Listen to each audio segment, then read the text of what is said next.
ole voin February ni som le panga pathian ni ania tuntuma hian van dual thak takin breaking news puan tu ram le that mai azelo tak zet ani central wele chuan voin ni akhan thu chu siamin pular ram sanga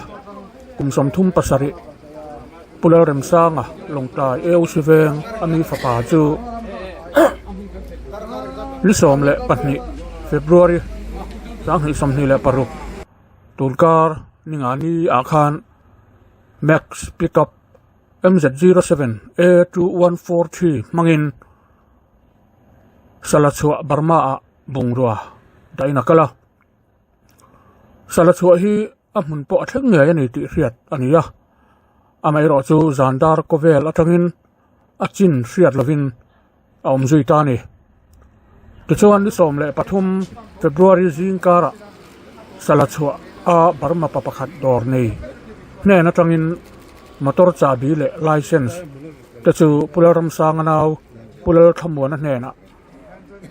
he sumdong hian ape ni in tichuan Burma pa hi thu an hanzo in engma riat lo thu in alo changa motor chabi le driving license te ro chu pularam sanga khal pickup chunga amu awanga pe ani thuin alo changa ni tichuan hetiang ang hi til thengmek ani awangin central wele tele MTP general headquarters sia ha tichuan limin February ni som pali inrin ni zandar sari le achan ve khan tuipui feria thut khom man mo nein uluk taka ngai toin hetiang thil atheng hi poi anti thute sein pularam sanga chanchin kim chang hi hriat chuange an tum thu an seya tichuan pularam sanga chanchin kim chang hi an hriat ma chuan voin pathian ni tlaidar thum atang hian Burmalam a bungroda tur longtlai area le siha area chung atanga bungroda tur motor reng reng block vek tur ania sumdon na motor zong zong dan cha vek ani tur thu chua an siam ta ani tichuan voin ni akhan chanchin ngai chan reng ania hetianga chanchin ngai chan mek ani lai hian salalui le chimtui pui inrina Burma le India har inrina lai luya ruang mu ani thu riat ani ta a he ruang a hi tunge ani ti riat an lok lova tichuan MTP lam tepo riat tir ni in an ni hian aikal intirin MTP swaitu te amuna kalin anjok fin fia tichuan pularam sanga ani ti riat theina tur hian silver zungbun abun thu anaw pularam sanga naw lal thamwana hian asaya chumi be chan chuan ruang hi endik ania tichuan an ruang mu hian silver zungbun po alobun nge ani ti fin fi ani tani tichuan pularam sanga ruang hi tun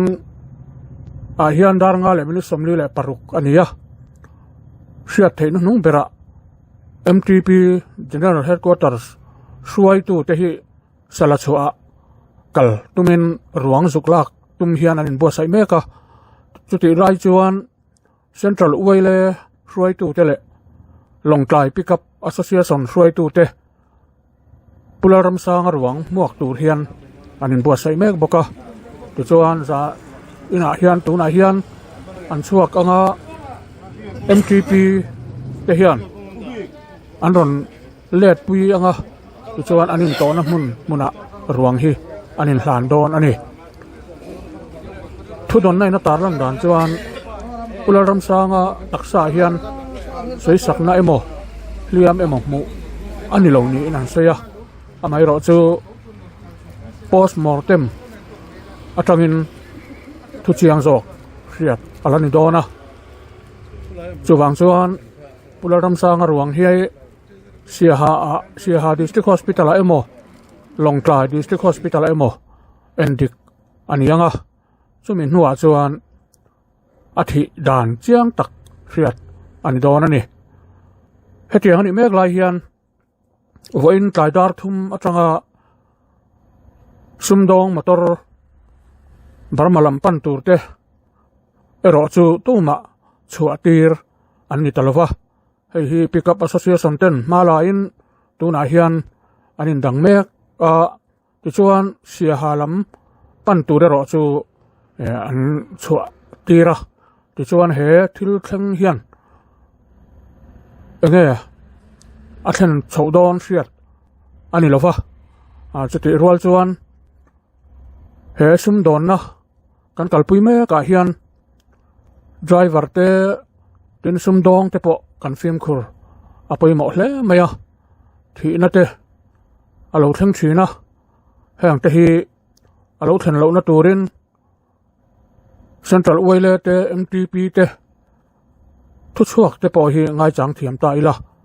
atha in arin oma ti chuan bo ruak hi nak tuk lama chuan chiang thei tura ngai ania rem chang ani chuan kan ron tar lang le tura ngai langin atha ange barmalama bungrathon lu hi tuna hian dan lo anga kalpui chhozel alania atira tangin sarkar lam te po hian rom hanna fel tak an la nei chhozel tura ngai la hetiang anga thina